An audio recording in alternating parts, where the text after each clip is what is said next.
say that we have to keep faith. We have to keep doing what we're doing. We have to make sure that we keep God, ever before us, keep His word ever before us.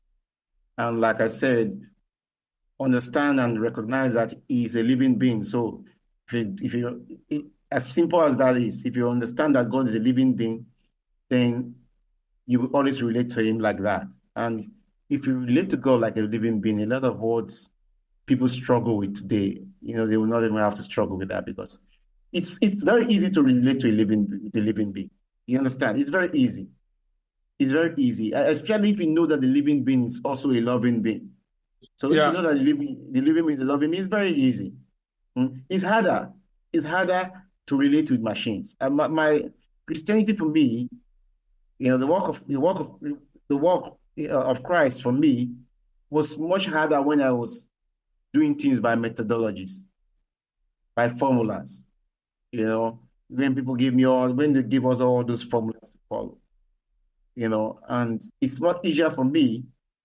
Now I'm dealing with God as a living being, so I can go to Him. Things like prayer, things like God, they are easier for me now because I'm dealing with a living being. Okay, and even walking in righteousness, doing the right things, living in righteousness, it's much easier for me. It's much easier for me because if I'm in a place where I have a temptation, there's a temptation for me to sin. And I remember that God is actually a living being. That's why people sin easily. If you're in a place and there's a temptation, and you remember God, the question is, how do you remember God? You remember Him as a machine, as something, as a tool, as a talisman. If you remember God as a talisman, then it's not going to influence what you're going to do. Yeah. You see? But if you remember Him as a living being, everything changes. Yeah, true.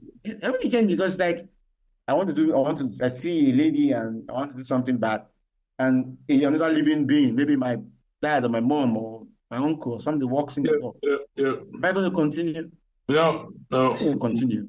No. Because I understand the presence of the beings, is clear. It's this the presence of the being there.